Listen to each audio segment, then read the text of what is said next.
Welcome to the WriterDojo with your host, Steve Diamond. I'm here. And Larry Correia. You sit on a throne of lies. Today's episode, Short Stories, Nuts and Bolts. All right, everybody. Welcome back to the WriterDojo. Glad to have you back with us today. All right. So I've been asked this question a lot. I was asked this question at LibertyCon a few times by a few different people. I've been asked it at pretty much every convention I've ever gone to. And we got a question from a guy named Mike. I know. That was a joke from our thing. Seriously, I swear every freaking question I opened, I'm like, oh, this one's from Mike. But they were all different Mikes. Unless it's one really enterprising Mike who's our supporter on like 5 different email addresses. It's all Rick Cutler. It's all Rick Cutler. Yeah, he's got 7 pin names, all Mike. That's awesome. All right. So his question is this: do you have any tips for an aspiring writer on how to write short stories? And then the question I often get asked is, should I even bother writing a short story? Yeah. Okay. There's a lot to unpack here. This is why we decided to make it a full episode. Yeah, because we have actually had another. I would recommend go back and look at our previous episode about writing short fiction. We've had the long fiction versus short fiction episodes where we talked about the pros and cons of both and why you would still do it. Yeah. But in brief, financially, it ain't worth it. No, it's definitely not worth it. The odds of you making much money on a short story beyond like what you get paid up front, pretty slim. In the Facebook group, and for those of you who are listening out there, this is my obligatory. Yes, we have a Facebook group. We're actually pretty cool. Come on down. It's actually one of the better writing groups. You're the next contestant. You're the next contestant on The Price is Right. Bob Barker just died. At 99, closest to $1. That's the quote I should have used to open the episode. So,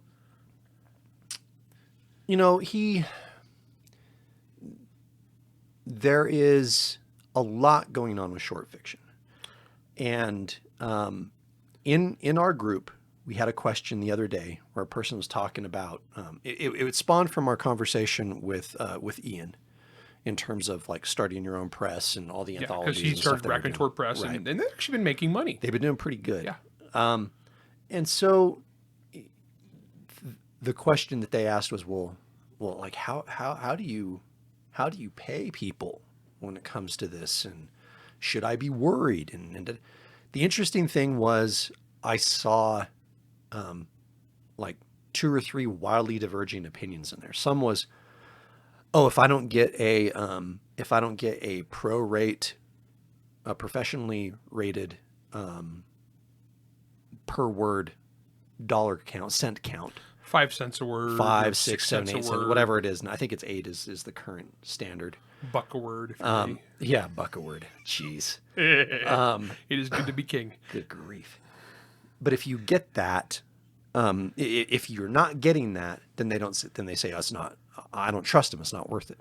And then there's other people who say, well, I kind of feel like I should be giving you royalties no matter what. And I had people say, well, if they're only giving me a per word thing and they're not offering me royalties, well, then I'm going to run away. And then there's my version was kind of a mix of the two. It's like, well, in an ideal world, you get an advance based on the word count, your cents per word count, and then get royalties on the back end. Yeah. Right? I think here's the thing, guys. This is a really broad market. None of those are wrong, by the way. Yeah. Because it's going to depend entirely on who it is and what they're trying to do and whether you trust them or not. Because it comes down to whoever anthology it is on whether they're actually going to sell it or not. That said, most of the anthologies I've been in, I've written like 60-something short stories. I've been in a lot of anthos over the years, and most of them have been structured in the way where they pay me an upfront, pro rate, which is sad because it's about the same pro rate that Robert Heinlein got 50 years ago. Inflation has made everything else more expensive, but authors are still collecting 5 cents a word most of the time for an anthology, 6 cents a word, whatever. There are some better. That's what me and Steve were joking about, but I can't get into that. Like I said, though, it is good to be me at times. That said, most of them are structured. You get the upfront prorate, and then on the back end, if it earns out, you will get royalties. Now, here's the thing: on the back end, most anthologies don't really sell that well. Anthologies don't sell as good as books. And the short fiction market tends to be much, much smaller than the novel market. So that's why we're saying, even if you're the most prolific short story writers around, you're not going to make a living at it. No. I think once upon a time you could. I think so. Back in the oldie times, back in the these glory days? days of, analog and... Okay, let's say, just for the sake of argument, you're getting 10 cents a word, which is above market rate. We'll just make it so the math is Just easy. so the math is easy. Okay. I write a 5,000 word story. Oh. Okay. That's easy math. $500, right? Yeah. And if you can do that in a day, that's awesome. Yeah. Most people won't. Yeah. Okay. Most people are either going to take a few days to a week or whatever. Probably a week, really, for most people by the time they edit it and polish it and all that.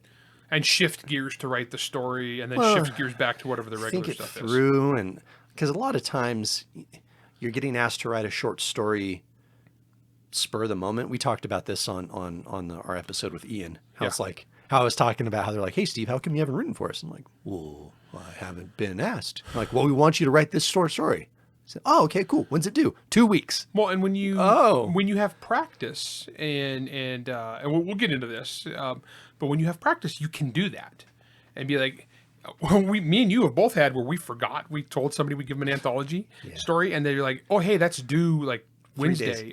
Today's Monday. Have you got that?" You're like, yeah. And then we'll be right there. I will go write it. We're polishing. I'll go write 5,000 words right then.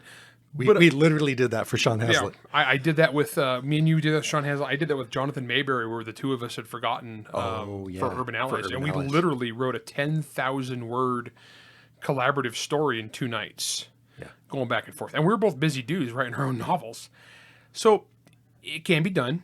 But when you're doing anthologies, usually you're getting a little money, but the money is part of it. And the best thing about short fiction is it's like getting you in front of people that will hopefully then buy your longer form stuff that you'll make more money off of. Yeah, it's like, it's the idea of when you have a bunch of fiction out there, pricing your first book at 99 cents to drive people to your other work. Yeah, similar idea. Now it's less effective than that, right? For sure. But I mean, look, and you can make money off of short fiction. You can. I certainly have. I have too. But it's an exception. It's an exception. So like I said, of the 60-something short stories I've done, I think I can count on my fingers, and I've said this before, I can count on my fingers the ones that have paid me royalties after the fact. And of those, most of them, we're talking, the royalties are enough to buy a sandwich. Yeah. Monster Hunter is enough to buy a car. Yeah. I've not a good car, but a cheap used one. No, one for your kid that you know they're going to total in a few months. Yeah, one for your anyway. teenager to drive to school. So it's interesting, right? Like one of the things that I say to people, and I said this in the thread on Facebook, is that I'm more than happy to accept royalty deals. Okay, I'm more than happy to accept flat payment deals. I'm more than happy to accept the advance payment plus royalties on the back end deals. All of those have different pluses and minuses. One of the things that's in there that I always say though is it's like, okay, if I'm accepting a royalty deal only, like a profit sharing sort of thing, kind of like I do with like I have with Ian. Yeah. Who is doing it and how much are they going to sell? Who's doing it? How much are they going to sell? How's it going to be? Yada yada. But also, in my head, I'm going, okay, again, if it's a 5,000 word story and I'm making, and let's say the average rate is 10 cents a word, okay, $500, that story is a success for me once I've received the royalties that equal that payment, if that makes sense. Yeah. And if it doesn't, then I'm like, well, okay, whatever. I don't really care that much. Oftentimes, the reason I'm writing a short story is because someone who I know and trust has asked me to. I'm doing someone a favor, or I owe someone a favor. Yep, done that a lot. Or someone pitches me an idea that's so weird and wild and out there that I kind of feel like I'm obligated. Yeah, so keep in mind, we're businessmen, me and you, when we do this podcast, we talk a lot of business, but we're also artists. And you got to balance the two, guys.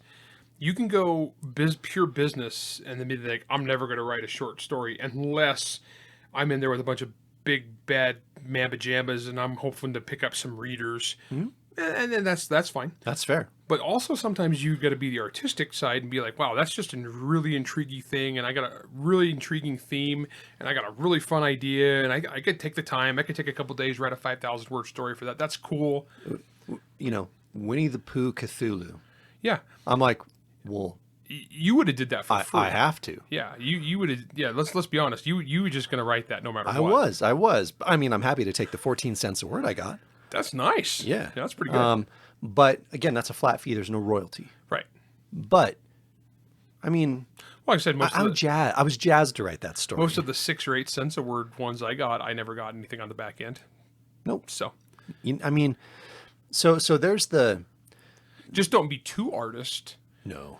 Because you go too artiste, not enough business, then you're like, oh yeah, I'll be in everything, including a bunch of crap that will sell 6 copies, and then you just completely wasted your time. Now, there's another aspect to this as far as just the yes or no. Should I write short stories? Well, there's 2 things. One, I personally like doing short stories as a yes or no question for a couple reasons. One, it's a great way for me to kind of cleanse my palate. Me too. Or just refresh myself, take a break. Even if I'm writing a novel, it's like I need to do something else for a second. When I finish a book, I always write something else. Yeah. And before the next book. Yeah. The other reason is, you know, I feel like it's teaching me skills. I feel like when I'm writing short fiction, I'm practicing a different skill set. We've talked about that on the show because as a learning tool, it's fantastic. You're getting a lot of learning for not a lot of time investment. Right. You're getting a lot of experience. Now, as far as the no goes, there's a lot of reasons not to go this direction. You know, whether it's the pay or whatever that we're talking about, or the, you know, you say you're doing it for the exposure because you're going to be in this anthology with all these people. Yeah. Well, but look, a lot of times when someone buys an anthology, say when someone buys a Larry Correia anthology because you're in it, a lot of times they're just reading your story. That's true. A lot of times I've had Laurel K. Hamilton in an anthology. A lot of people bought the book and said, I bought this for Laurel's and that's the only story I read. There's reviews of that. I literally saw reviews. It was like, well, I got this for Laurel's story and only read it. I'm like, okay, well, the rest of us still collected royalties. Still got paid. Thank you. That's cool. Thank you. But the other ones are pretty good too. Now, there's another interesting concept, and it's one that we're going to explore with a guest probably out in Vegas, when we get out to Vegas here in a little bit, with the owner of Athon Books. He was telling me that as far as Amazon goes, short story anthologies are actually bad for you in terms of like the Amazon algorithm, because of the way it tracks you. Well, because your name is on it. Because your name is on it, and it's not low. selling well. So it's effing you over. Interesting. And that's legit. That is. I mean, I never thought of that. it makes sense. And so he and I've been going back and forth with him, and you and I were talking a little in a different sort of context. We were talking about some of that today at lunch. But I think there's ways around that. Yeah. But anyway, friggin' Amazon once again with the algorithm screwing up the actual So here's reality. Regardless of business, like just straight up numbers in business, there are more than enough reasons for me as the artist to write a short story. I am not foolish enough to believe that I have learned everything I need to learn with how to be an author. I always need editing. I often need help. And I can always learn more. And short stories are a great way for that. Now, here's the other reason why I love short stories and I just did this. I just finished off a short story it was asked of me as a favor. I often write short stories where I'm playing in a universe, where I'm kind of beta testing a universe. I did this with my story for Ian called No Stars in Red Light City. That's me beta testing a planet that I want to write noir stories in. Or Werewolf Cop, right? Yep. That's me beta testing Werewolf Cop And out there. Down These Mean Streets coming in January. That's right. This one I just wrote. It's for a Friday the 13th themed anthology, where it's not like the movie, but the idea of the cursed day. And I wrote this story just out of nowhere. I had no freaking idea where it was going. Ended it, liked how it ended. And then I had a really interesting idea during the process where I'm like, this world is interesting. I was creating the world on the fly. And I built on that. I mean, heck, the Privileges of Violence with the Christoph story was me beta testing that world. I mean, I love doing that. It gives me an opportunity to just kind of get in, get out, and kind of see how I'm feeling about the world, test some ideas, test character, stuff like that. I really like doing that. It's much easier to do that in a short story than in a novel. A lot less investment. That's right. So anyway, there's no one answer here. We're not going to sit here and tell you, oh, well, you should be writing short fiction because of this, or no, don't you dare write short fiction because of that. Do you think you can learn something from it? Maybe you can make a couple bucks off of it. Whatever. I know some people who've done some of those profit sharing ones, and they've got like $14 for a short story. Yeah. And that's like, oof, dude. Now, the flip side of this is, and I've done a few of those. Well, I mean, we've been in a few of those anthologies. Oh, yeah, I think I've made $29.99 once. Yeah. Here's the other thing, though. And this goes to some of the earlier questions that we've answered in things before. Look, at a certain point, regardless of how much money you got paid for that one story, you're going to make money off of it again later because you're going to collect it into an anthology. Yep.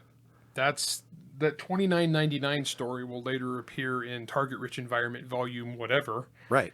And I'm going to, And you'll make thousands of dollars off of that one story. Well, and it's actually interesting because I'm at the point of a career now where people want me in their anthologies because just having my name on the anthology means that they'll sell X number of copies to my hardcore fans, which then... So ideally, and you use that same logic when you're like, I need Jim Butcher on my Monster Hunter Files anthology. Yeah, and I got Jim for that first one, so that was very cool. And I got some big major authors to do. I mean, I had David Weber write short stories for me. That's really cool. Laurel writing short stories for me. That's really awesome. And the more headliners you get on there, the more likely you are to like have something that is actually profitable. That actually pays your royalties every. So I'm saying on the profit sharing ones, if you're in there with some headliners, then you're probably going to make some decent money. Yeah. But, yeah, I mean, you always want that person on there. You can't count on it, though. We'll talk about Team And more when we get back from the... Yeah, okay. Yeah, so, okay, look. We're about due for a break, so we're going to take a break. We come back, we'll talk a little bit about Team And more, and we'll also get into kind of the nuts and the bolts of, like, how to write short stories. We'll be right back. Hello, word mercenaries. This is Thomas Umstadt, host of the Novel Marketing Podcast. I'm excited to announce the first ever Novel Marketing Conference in Austin, Texas on January 26th and 27th, 2024. This conference is for published authors who want to sell more books and for first-time authors with their first book launching in 2024. This is not a typical writers' conference where you learn how to write and publish books. The 2024 Novel Marketing Conference is focused on helping you sell more books while spending less time and less money on marketing. Our goal is for 2024 to be your best year ever for book sales. To learn more, go to novelmarketingconference.com. That's novelmarketingconference.com. All right, everybody, welcome back. Here's the thing, Larry.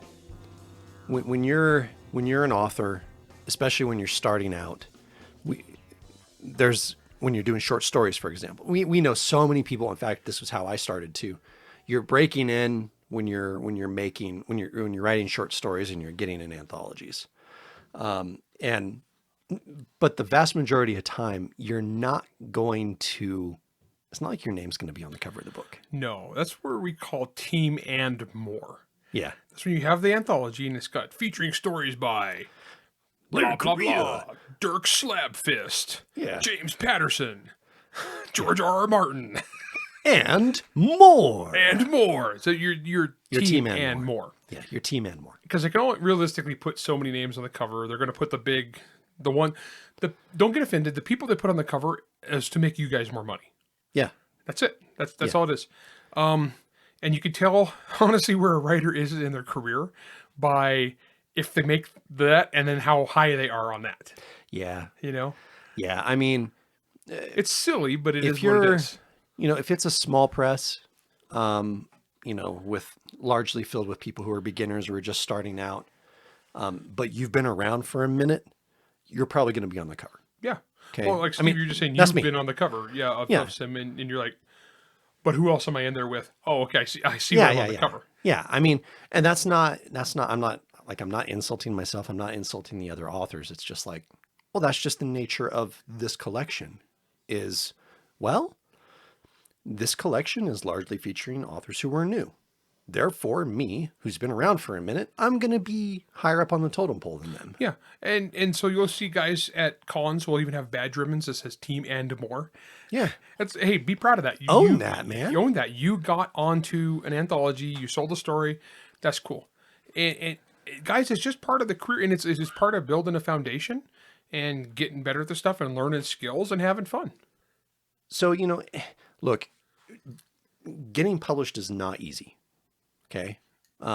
It's a good milestone to get into an anthology, especially for so many of you where, so many of our listeners where, gosh, I mean, when we go to cons and we have people approach us, one of the things that we constantly hear is, I never thought I could do this.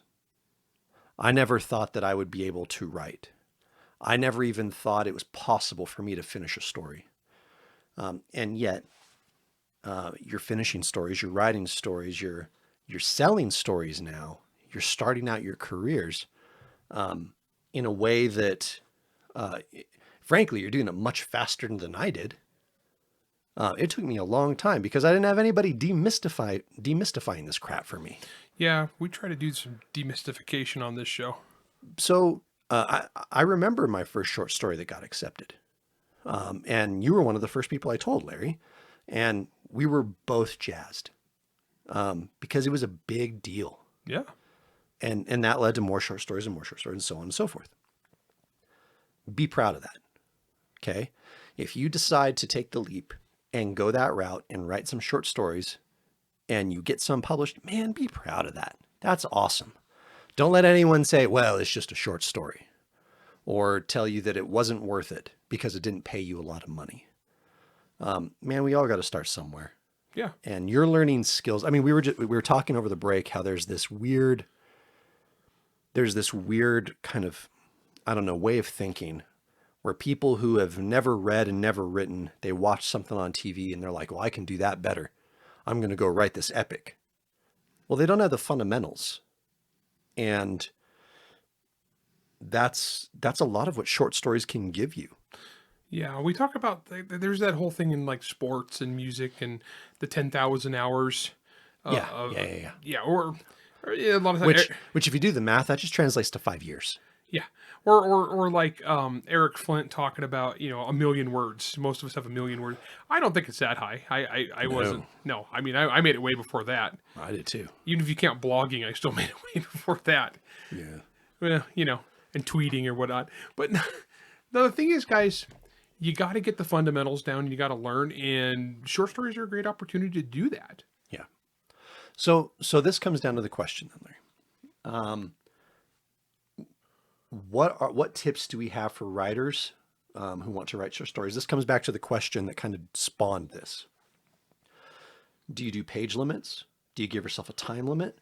do I take a 200-page novel idea and strip it down to 60 pages or less? These are some of the questions he's asking. Don't do that. Don't do that. Don't do that for sure. Save that. Take a scene of that. Take one small part. Do not ever try to do that, because if you got a whole novel worth of awesome stuff, man, save that for the novel, because the novel is going to pay you a lot more money. Yeah, for sure. Well, and to take a novel and to try to condense it into a short story's worth of prose, man, that's going to sound real rough. I mean, it could be done if you're a master, but a lot of times, guys, if you're asking these questions, you ain't that level yet. No. So save that. Practice some short stories first before you try to tackle that big, awesome story. Yeah. Short stories, you're looking at a couple scenes, probably. Yeah, most. I mean, and really, so take a scene of that story that's relatively self-contained, and write that. Yeah. When we talk about short fiction, we're generally talking the supposed definitions for whatever that means is 7,500 words or less is a short story. Yeah. From there up to, often they say 14,000 to 20,000 is called a novelette. And then from there up to 40,000 is considered a novella. Yeah. And then after that is considered a novel, although no one writes 40,000 word novels anymore. And hardly anybody writes novellas. It's a very narrow niche thing. And it's starting to come back, but only for guys who have big entrenched fan bases where we can just sell it directly to our fans. Yeah, and I really think that that's the way to go with novellas. And audiobooks. And audiobooks, yeah. Oh, yeah. Audio, because that works out to about a 2 to 2.5 hour audiobook, which is the kind of thing that Audible is a nice bite-sized chunk for them to give away. Yeah, as far as audio goes, what I've noticed, and this is just back of the napkin math, basically for every 10,000 words your story is, that's roughly an hour of audio. Yeah, it'll vary a bit, but yeah, a little bit. Depends on how fast and slow they talk or whatever. That's a good kind of thing. So look, there are so many different reasons why, you would write a story that falls within one of those quote unquote short fiction categories. So don't go by page limit. Nobody professionally uses page count. No, from a straight up nuts and bolts technical aspect, page count can be manipulated real easy. We talked about James Patterson on the show earlier, but that was the king of the one-page chapter. We'd have the chapter 14, and 14's a giant number, and then there's 3 paragraphs, and then a white page. Yeah, chapter 15. Chapter 15. Someone did a word count estimate on some of his books, and they're often in the 60,000s right now. Yeah, for adult fiction, which is nuts. Which, keep in mind, this is last episode we talked about bad Twitter writing advice. We're you learn from the New York Times bestseller. No, because you don't have a big name and a giant marketing department and 26 ghostwriters. No, definitely not. You're not. On that though, so don't go by word count. Don't go by page count. Go by word count. Yeah. So I have a window of X, and X is going to be determined by what you're selling it to. Yeah, if you are trying to get your story into a specific anthology because there's been a call for stories for an anthology, there will often be, as we talked about on the show with Ian, he's also known as Law Dog. You'll see that. Follow the submission guidelines.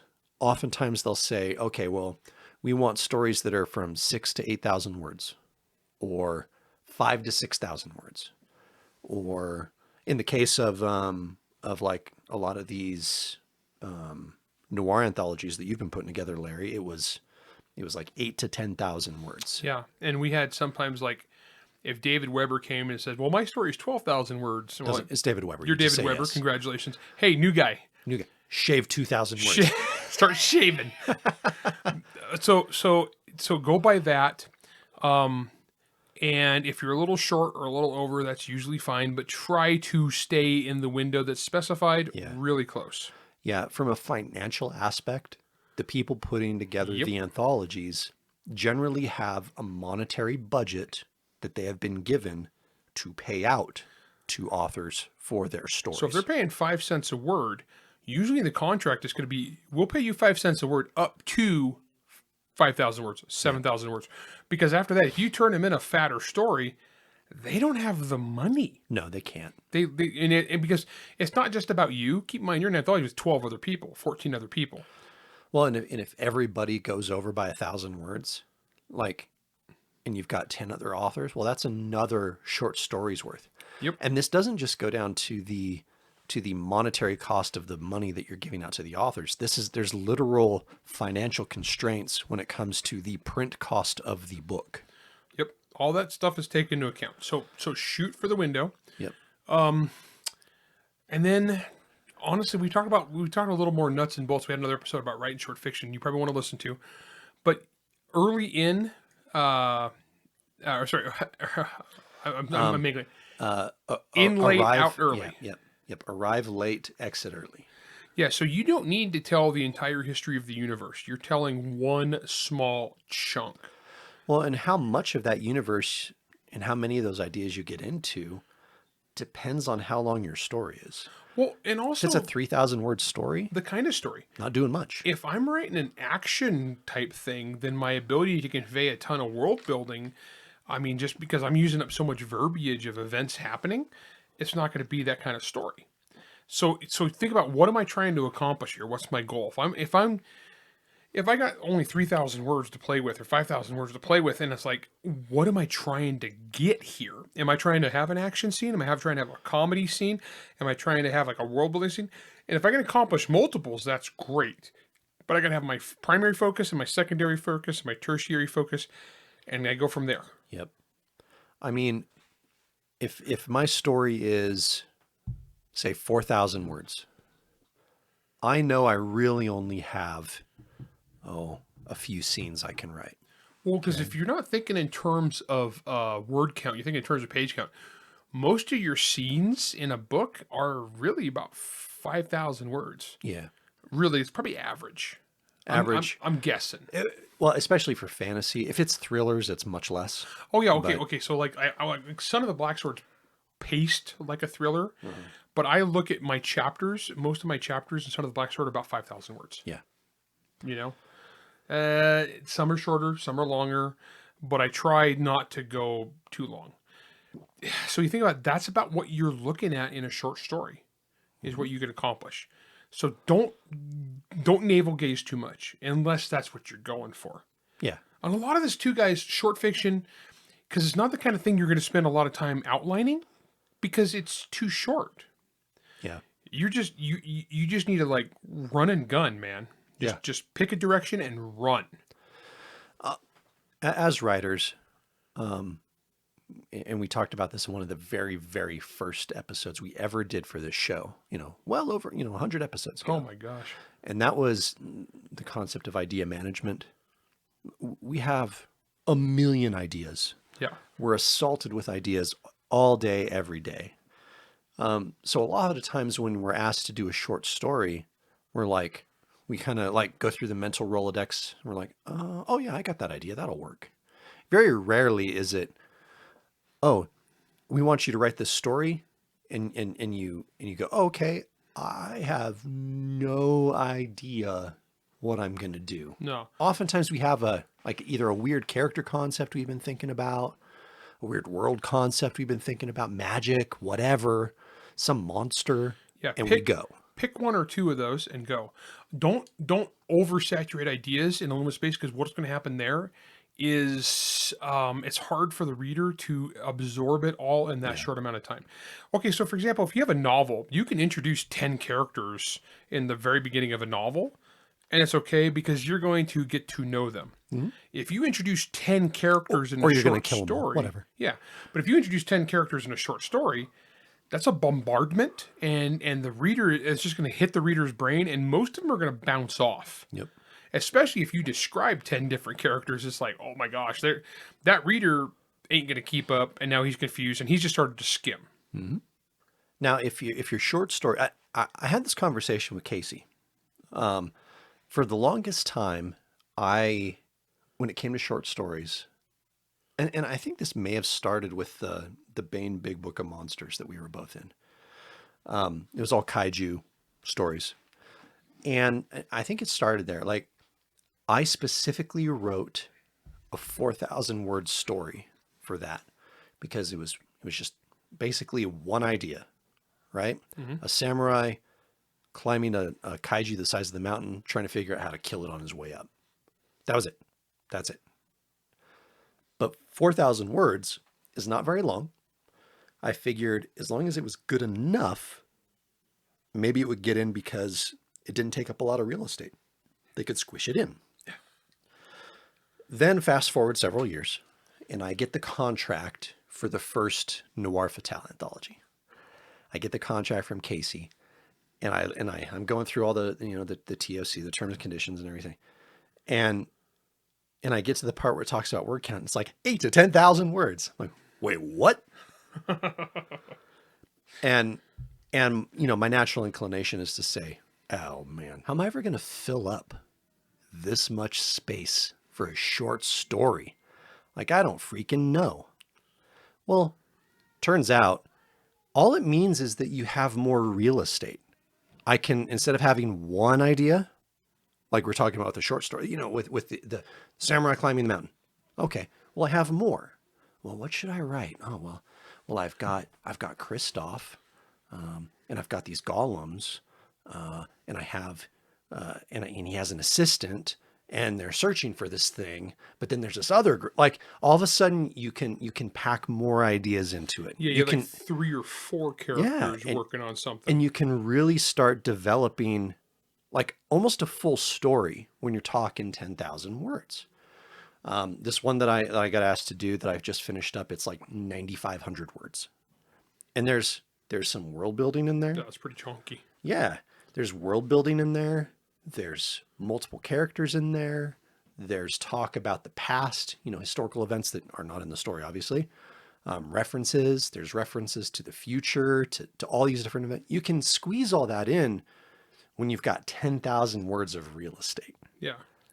And you can get a lot into a little area, but it's just the more practice you get, the more you're able to accomplish with lesser ingredients. Mm-hmm. We were talking in the Q&A session, or in the Q&A that we did a couple weeks ago, that airs a couple weeks ago now.